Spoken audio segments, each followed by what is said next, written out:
నాగకన్య. పూర్వం సింహల దేశానికి రాజొకడుండేవాడు. ఆయన పరాక్రమానికి అర్జునుడు, బుద్ధికి బృహస్పతి, దానానికి కర్ణుడు, ఐశ్వర్యానికి కుబేరుడు. ఇన్ని ఉన్నా ఆయనకు సంతానం లేదు. ఎందుచేతనంటే ఆయనకు వివాహం కాలేదు. ఎన్ని దేశాల రాజపుత్రికల్ని చూసినా ఆయనకు నచ్చలేదు. ఇట్లా ఉండగా ఒకనాడు సింహల దేశానికి పర్షియా దేశపు వర్తకులు ఓడలపై వచ్చారు. వారిలో పెద్ద వర్తకుడు రాజుగారిని ఒంటరిగా చూసి ఏమన్నాడంటే, మహారాజా, నా వెంట ఒక బానిస పిల్లను తెచ్చాను. ఆమెను మించిన సౌందర్యవతి ప్రపంచంలో ఎక్కడా లేదు. మీకు ఆమె నచ్చినట్టయితే 1,000,000 మొహరీలకు ఇచ్చేస్తాను అని. రాజు ఆమెను చూడటానికి ఒప్పుకున్నాడు. వర్తకుడు బానిస పిల్లను మేనాలో అంతఃపురానికి తెప్పించాడు. ఆమె మేనాలో నుంచి దిగుతుండగా చూసి రాజు ఆమెను తప్ప మరొకరిని పెళ్లాడరాదని నిశ్చయించుకున్నాడు.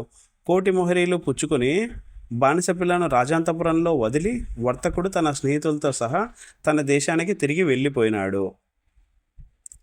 రాజుగారు తన పెళ్లికి శుభముహూర్తం పెట్టించి ఈ లోపుగా రాణిగారి కోసం సముద్ర తీరాన ఒక దివ్య భవనం కట్టించాడు. అది తన భార్యకు భరణంగా ఇచ్చేశాడు. రాజుగారికిన్ని బానిస పిల్లకును అతి వైభవంగా వివాహం జరిగింది. కొత్త రాణిగారు తన భవనం ప్రవేశించింది. ఇప్పుడు రాజుగారికి ఒక దిగులు పట్టుకున్నది. రాణిగారు తనతో నోరు తెరిచి ఒక్క ముక్క మాట్లాడదు. ఎప్పుడూ తన భవనంలో కూర్చుని సముద్రం వైపు చూస్తూ ఉంటుంది. భర్త వస్తే లేచి నిలబడదు. భర్తను గౌరవించదు. 1 సంవత్సరం గడిచిపోయింది. తన భార్య విచిత్రపు ప్రవర్తనకు కారణం ఏమిటో తెలుసుకోవాలని రాజుగారు చాలా ప్రయత్నించాడు. కానీ లాభం లేకపోయింది. ఆమె నోరు విప్పదు. ఇంతలో రాణిగారు గర్భవతి అయి ఒక మగపిల్లవాన్ని కన్నది. ఈ వార్త రాజుగారికే కాక దేశంలో ప్రజలందరికీ ఎంతో సంతోషం కలిగించింది. ఎందుకంటే రాజుగారి వంశానికి ఒక అంకురం కలిగింది. దేశమంతటా ఉత్సవాలు చేసుకున్నారు. ఇకనైనా రాణి తన హృదయంలో ఉన్న రహస్యం బయట పెడుతుందేమోనని రాజుగారు ఆమె భవనానికి వెళ్ళాడు. నీకేమిటి విచారం? ఎంత బతిమాలినా నాతో ఎందుకు మాట్లాడవు? నీ వాళ్ళ కోసం తప్పించిపోతున్నావా? నీకేదైనా తీరని కోరిక ఉందా? ఏమి చేస్తే నువ్వు సంతోషిస్తావు చెప్పు అని భార్యను బతిమాలాడు. ఇంతకాలానికి నోరు తెరిచి రాణి తన వృత్తాంతం ఈ విధంగా చెప్పింది. రాజా, నన్ను నువ్వు డబ్బిచ్చి కొనుక్కున్నావు. నా ఇష్టం అడగకుండా పెళ్లి చేసుకున్నావు. నేను నీ బానిసను. నువ్వు చెప్పినట్టు చెయ్యటమే నా వంతు. ఇంతకాలము నేను నీ భార్యను కాను. ఇప్పుడు మన ఇద్దరికి ఈ కొడుకు కలిగాడు కనుక నిన్ను నా భర్తగా అంగీకరిస్తున్నాను. నన్ను నువ్వు డబ్బిచ్చి కొన్నప్పటికీ నేను బానిస జాతి మనిషిని కాను. నేనొక నాగకన్యను. నా అన్న నాగలోకపు రాజు. అయితే శత్రువులు మా అన్న మీద దండెత్తి రావటం చేత నేను నా వారిని విడిచిపెట్టి ఎక్కడో తల దాచుకోవాల్సి వచ్చింది.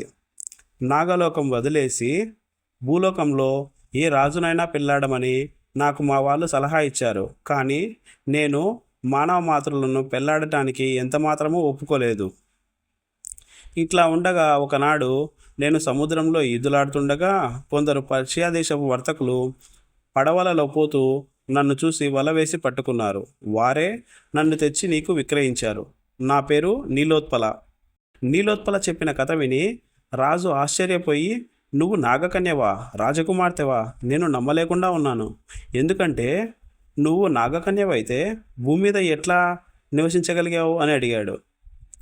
రాజా, మేము మీలాంటి మానవులం కాము. నీటిలోనూ నేల మీద కూడా నివసించగల దేవతలము.